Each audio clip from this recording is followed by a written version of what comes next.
in South America. That's fine, we'll deal with that later.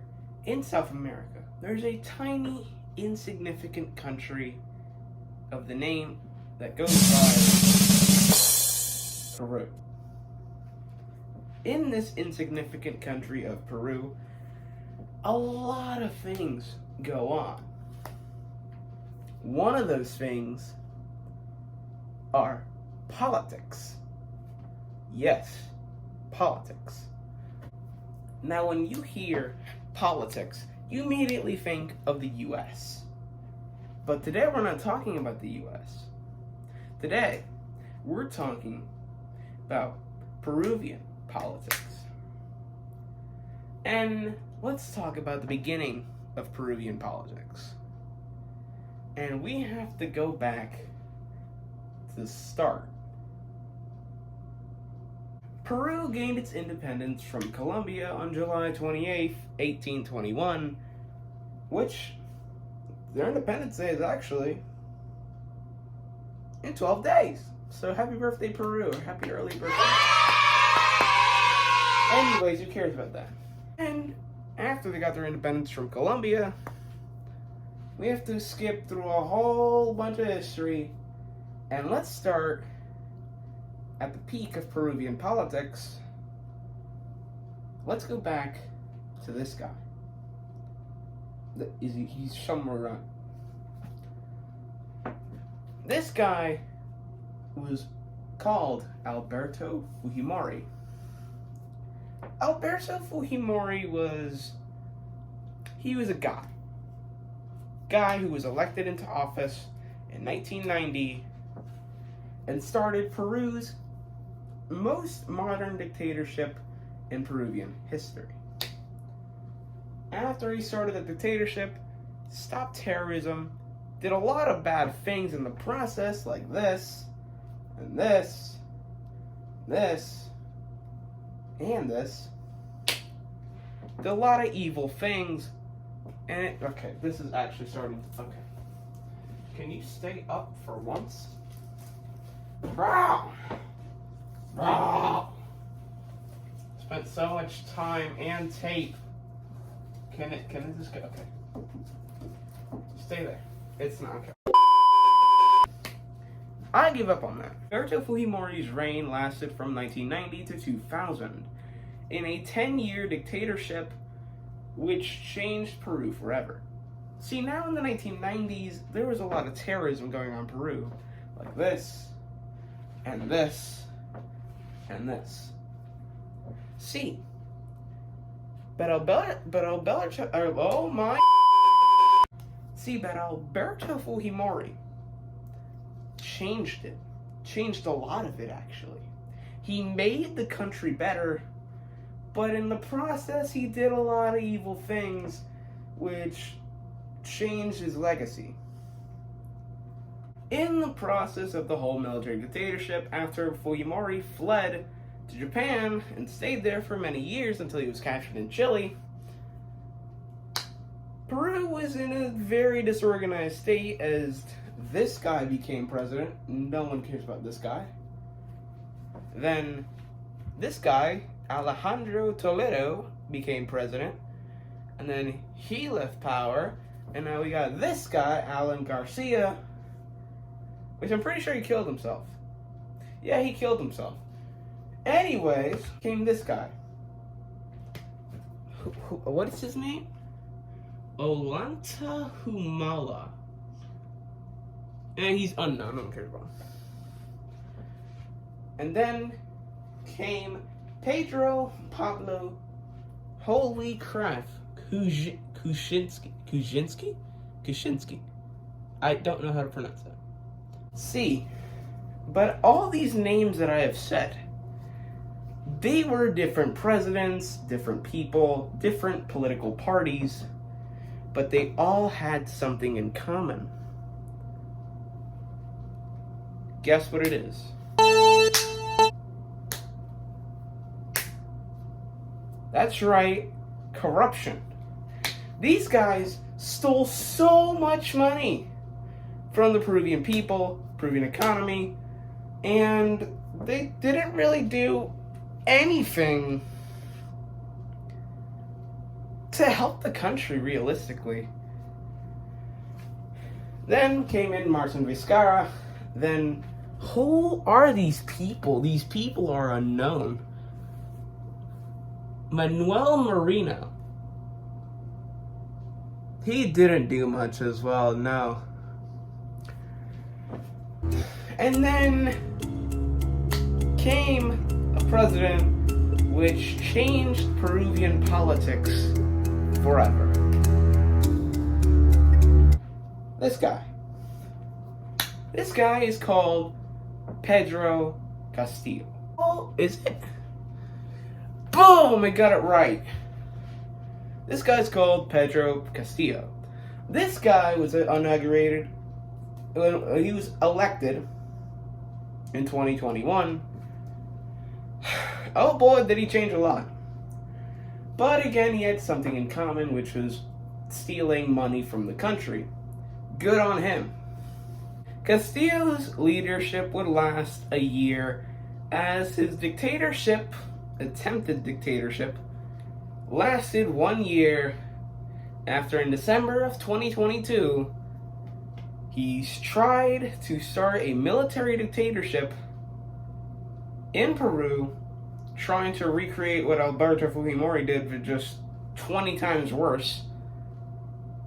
And it failed miserably.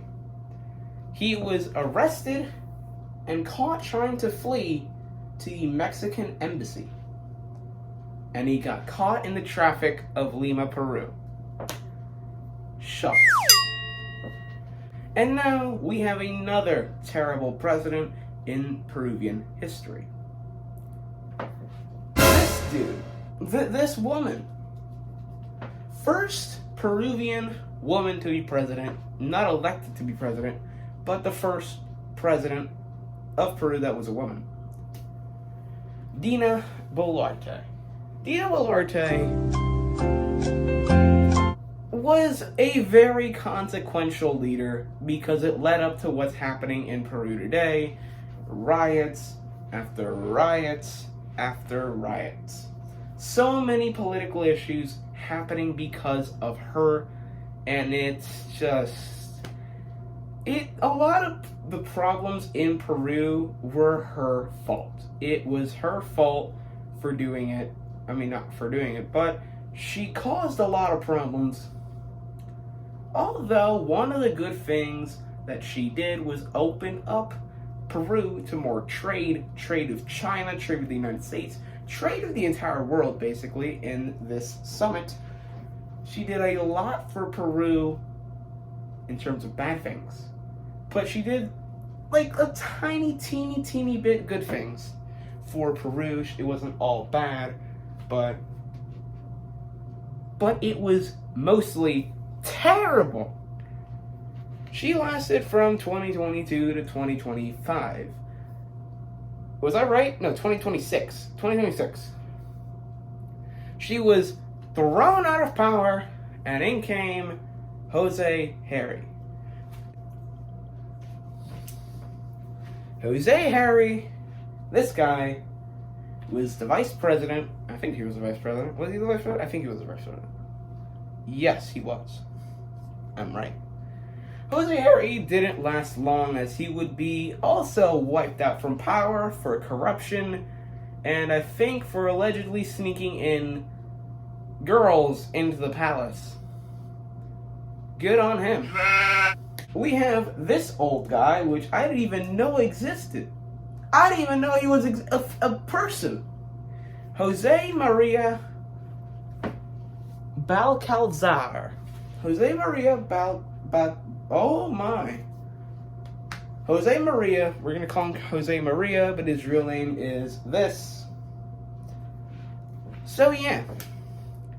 He's still a president for now until, we're going to talk about this later. But he's still a president right now. He was put in as Jose Harry got thrown out.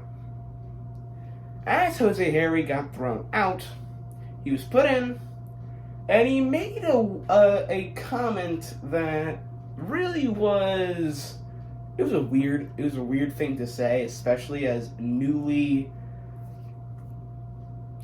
president shouldn't say. But he said, or along the lines, that he supported child marriage. I don't know about you. That seems weird. So apparently he made a statement saying that he supported child marriage. The editor will put it somewhere around here, alright? The editor's gonna do its job, okay? That whole segment took me 3 hours to edit. I'm gonna cry. But his reign won't last long. He's still president right now, as sometime early as in July of this year, Keiko Fujimori. But in early July of this year, Keiko Fujimori, this girl was elected. And Fujimori, right? That sounds familiar. That's because she's the daughter of this dude. So, hopefully she will do better. Hopefully she'll be a better president for the Peruvian people. That's a hopefully.